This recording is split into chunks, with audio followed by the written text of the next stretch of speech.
Les retards s'accumulent en crowdfunding immobilier et c'est le moment de faire un nouveau baromètre. Ça sera mon troisième à travers cette vidéo. On va faire un point sur les indicateurs de performance de la plupart des plateformes de crowdfunding immobilier. On va regarder ça dans le détail. Et pour vous, alors par le passé, j'avais développé un Google Sheet, mais clairement j'étais un petit peu limité et j'ai donc développé une page complète avec tous les indicateurs et on va la balayer aujourd'hui.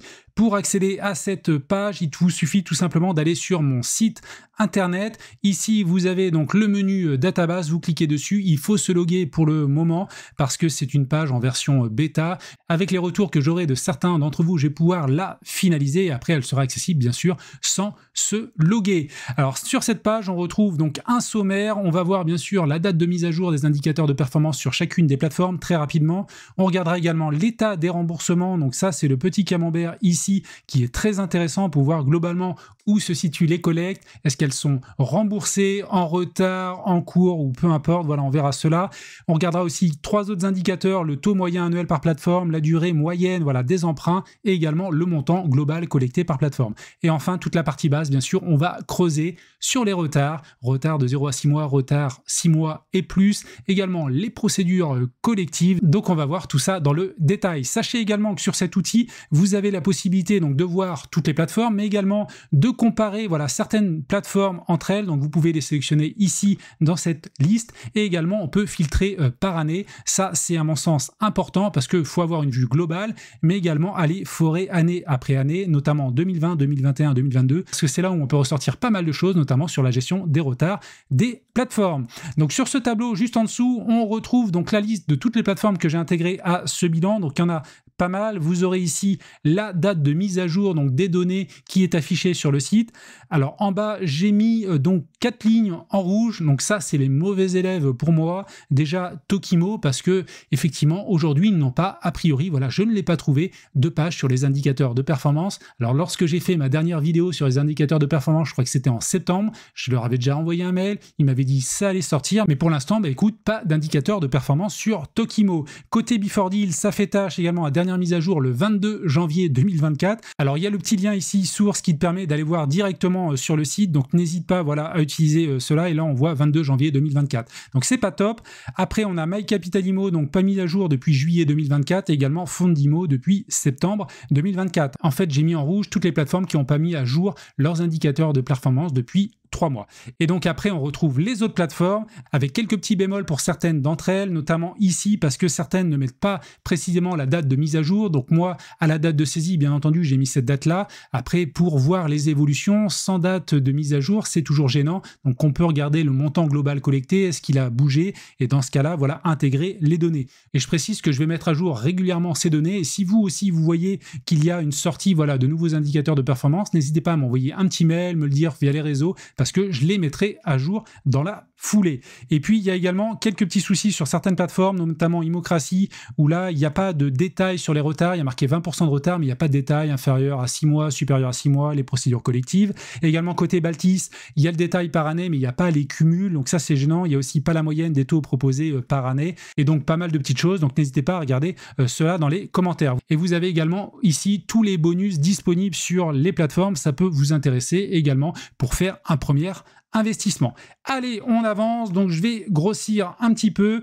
État des remboursements sur le marché. Globalement, on est à peu plus de 5 milliards par rapport aux plateformes que j'ai tracées. 5 milliards 500 millions d'euros collectés donc depuis l'arrivée notamment du crowdfunding immobilier en 2014. Et aujourd'hui, écoute, on a 2 milliards 800 millions d'euros qui ont été remboursés, donc quasiment la moitié, mais pas tout à fait. Et c'est là qu'on voit que le crowdfunding immobilier, c'est un marché relativement récent parce que ça a commencé peut-être aux alentours de 2014, mais les grosses collectes sont arrivées à partir de 2020, 2021, 2022, et là aujourd'hui tous les projets ne sont pas encore finalisés. On se retrouve avec un gros quart en bleu avec 1 milliard 556 millions qui sont les collectes en cours, en suivi normal, puis après il y a la partie jaune avec les retards de 0 à 6 mois, les retards de plus de 6 mois, et enfin les procédures collectives. Vous voyez, les procédures collectives sur l'ensemble des plateformes que j'ai analysées représentent tout de même la somme de 443 millions d'euros, donc c'est pas anodin.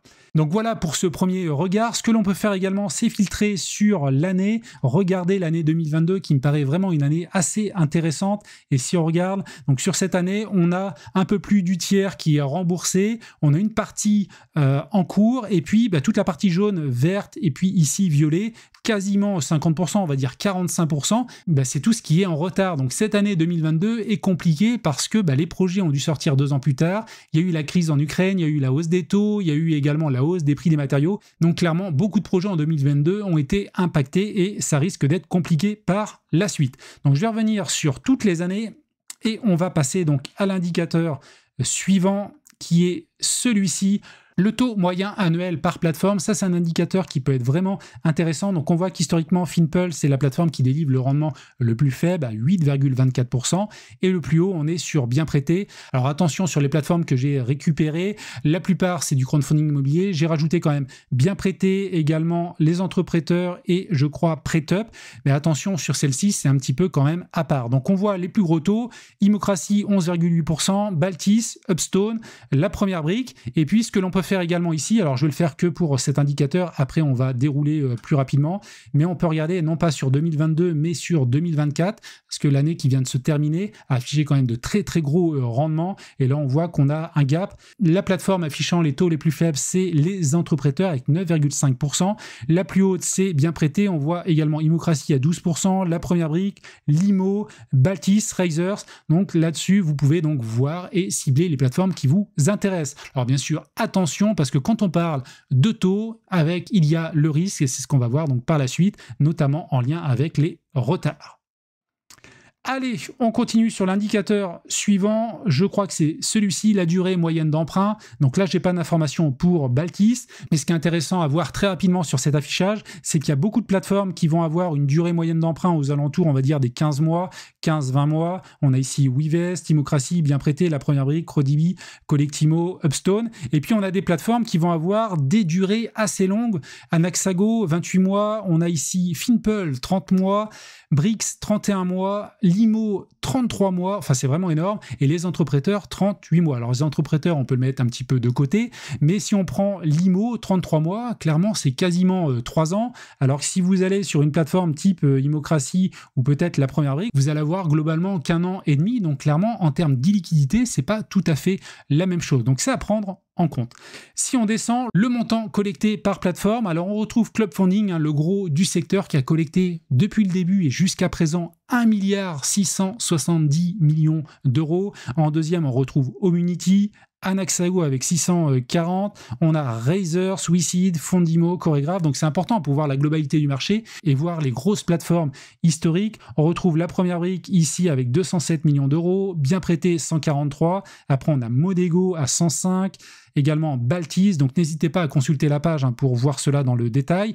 Et maintenant on va passer dans la partie rouge, on va regarder les retards, et je les ai séparés. Dans un premier temps, on va regarder les retards inférieurs à 6 mois, donc la plateforme qui a le plus de retard entre 0 et 6 mois, c'est la plateforme Limo, avec 18%, ça veut dire que globalement quasiment 1 euro sur 5 prêté sur cette plateforme est en retard de 0 à 6 mois. On a après Omunity, Razors, Baltis, Club Funding, My Capital Immo, etc., etc. Après, on a les retards supérieurs à 6 mois, donc là, c'est des retards un peu plus sensibles, parce que les retards entre 0 et 6 mois, globalement, moi, j'en tiens pas compte, parce que effectivement, il peut y avoir des décalages, des compromis qui ont sauté, des banques qui n'ont pas financé, des retards dans les travaux, donc entre 0 et 6 mois, voilà, on peut les laisser de côté, même si, globalement, j'imagine que peut-être 50% des retards entre 0 et 6 mois vont basculer dans des retards supérieurs à 6 mois par la suite, et puis peut-être 50% vont être remboursés, donc bien sûr, ça fluctue, mais tous ces retards-là ne vont pas basculer dans des retards supérieurs à 6 mois. Donc ces retards supérieur à 6 mois, là on retrouve Upstone avec 27%, donc 1 euro sur 4 prêté sur la plateforme globalement est en retard de plus de 6 mois, donc c'est pas anodin. Chorégraphe, on est à 17%, Limo 15%, Anaxago quasiment 14%, Razors, etc. Donc n'hésitez pas à regarder cela. Et ici on retrouve donc des plateformes avec des taux de retard bien plus intéressants, je pense à Before-Deal, Finpulse, Omunity, la première brique, Monego, My Capital Immo, et sur la partie gauche, c'est toutes les plateformes récentes qui n'ont pas encore de retard supérieur à 6 mois et donc qui n'ont pas de données à afficher ici. Ensuite, on passe aux procédures collectives. Et vous allez voir après, je vais regrouper certains de ces indicateurs. Donc concernant les procédures collectives, Chorégraphe a un énorme pourcentage à ce niveau-là. 1 euro sur 5 étant procédure collective sur Choregraph, si on regarde globalement tout leur historique et donc toute leur collecte, c'est clairement énorme. Après, on a Fimple avec 11, quasiment 12%, Clubfunding, Baltis. Donc attention quand même à ces plateformes-là, parce que beaucoup de procédures collectives, ça veut dire également, on peut se poser la question, est-ce qu'il y a une bonne sélection des projets en amont? Est-ce qu'il n'y a pas eu des problèmes derrière dans le suivi, dans pas mal de choses? Même si, voilà, la conjoncture a été compliquée entre, je veux dire, 2022 et 2024, voilà, le fait qu'il y ait des plateformes qui aient autant de procédures collectives, on peut quand même se poser la question. Et enfin, on arrive aux pertes définitives. Alors là, il y en a assez peu globalement sur le marché, parce que bien entendu, elles vont arriver plus tard. Quand un projet se collecte, souvent la perte, elle est constatée voilà, au bout de 3, 4, 5, 6 ans. Donc ça demande du temps, donc on n'a pas grand-chose. Alors PrêtUp, bien sûr, c'est des prêts un petit peu différents à des startups ou ce genre de choses, donc on ne va pas le considérer. Par contre, côté WeSeed, il y a déjà 0,43% de pertes affichées. Monego, on est à 0,28%. Les entrepreneurs également Clubfunding. Donc voilà pour la description. Et surtout, ce que je voulais vous montrer, c'est l'indicateur suivant qui me paraît un des plus pertinent sur cette page, c'est le cumul des retards supérieurs à 6 mois, des procédures collectives et également des pertes définitives. J'ai retiré les retards inférieurs à 6 mois parce qu'on peut envisager que voilà, ça va sortir par le haut sur ces projets-là, et puis ceux qui vont voilà, dépasser le délai vont basculer après dans cet indicateur-là. Donc retard supérieur à 6 mois, procédures collectives et pertes définitives. Là, on voit que Choregraph a 37% voilà, des collectes dans ce cas-là, globalement sur la plateforme. Donc c'est plus d'1 euro sur 3 qui est dans cette situation-là. On a après Upstone à 31%, Baltis à 22%, Clubfunding, WeSeed, Razors, Fimple, donc vous voyez toutes les plateformes. Et puis, comme je l'ai dit tout à l'heure, les plateformes qui ont commencé il n'y a pas très longtemps, elles n'ont pas de chiffres, donc bien sûr, faudra attendre et bien sûr prendre ces plateformes avec un petit bémol parce qu'il faudra voir avec le temps où elles se situent voilà, dans cet indicateur. Donc ça, c'est l'état global du marché. Bien entendu, il faut aller plus loin. Ça, c'est une première vue. Et pour aller plus loin, écoutez, je pense qu'il faut regarder déjà l'année 2020. Donc on va regarder l'année 2020 qui s'est affichée et juste cet indicateur-là pour aller plus vite. Donc là, sur l'année 2020, on voit que l'IMO a 52% donc de retard ou procédure collective ou perte définitive. Donc c'est plus d'1 euro sur 2, c'est clairement énorme. C'est de la promotion immobilière, à mon avis, ils sont très impactés. J'ai des projets également sur cette plateforme, j'ai plus de la moitié qui a été remboursé, mais sur ceux qui restent, clairement, je risque d'avoir des dés convenu. Choregraph, on est à 33%, donc 1 euro sur 3. Homunity, quasiment 1 euro sur 3, donc c'est clairement énorme. Upstone, 24%. On a après WeSeed, Monego, Razors, etc., etc. Donc là, on est sur l'année 2020. Elle est intéressante parce que l'année 2020, ça veut dire qu'aujourd'hui, en 2025, les projets ont eu le temps voilà, d'avancer, que ce soit de la promotion immobilière ou du marchand de biens. Et donc là, on voit bien les retards réels par plateforme. On va regarder l'année 2021. L'année 2021, on retrouve donc l'IMO avec plus d'1 euro sur 2 en retard. On a également WeSeed, Fimple, Choregraph, Upstone, Razors, Clubfunding, les entrepreneurs, Anaxago, etc., etc. On a la première brique qui a assez peu de retard sur l'année 2021. Là, je pense qu'ils n'ont pas trop collecté sur cette année-là. Et je voulais vous montrer l'année qui me paraît la plus intéressante globalement. Alors 2020 et 2021, ce sont des années très intéressantes à regarder, notamment pour les projets de promotion immobilière, des projets qui durent assez longtemps. Et l'année 2022 me paraît très intéressante à regarder, notamment pour les projets plutôt type marchand de biens et notamment les plateformes qui prêtent sur cette typologie de projet. Là, on retrouve Choregraph avec 57%. Alors, je pense que c'est principalement de la promotion immobilière quand même, mais plus d'1 euro sur 2.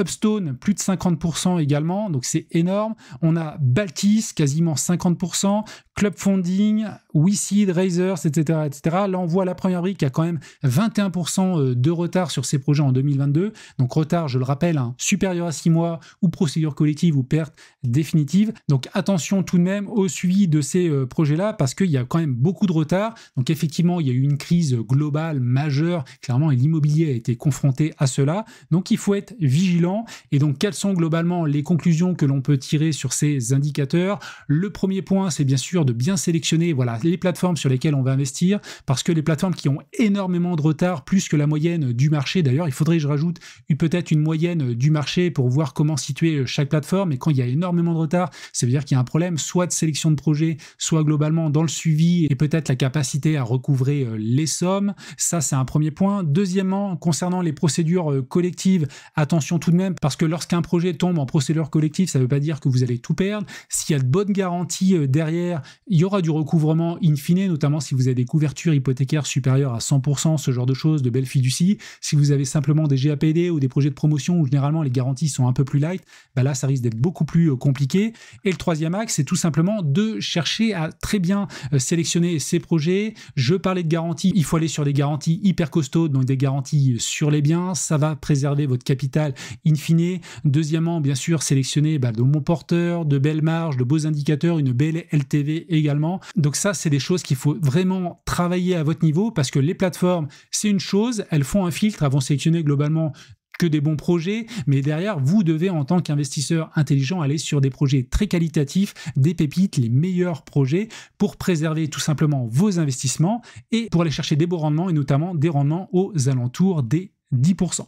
Donc voilà globalement ce que je pouvais dire dans cette vidéo. N'hésitez pas à me dire en commentaire ce que vous en pensez. Si vous voyez des améliorations que je peux faire, notamment sur cette page, écoutez, n'hésitez pas à me le dire. J'essaierai de rajouter prochainement l'ENR et potentiellement un filtre tout en haut pour avoir crowdfunding immobilier, ENR et peut-être les plateformes type les entreprêteurs, bien prêtés et PrêtUp.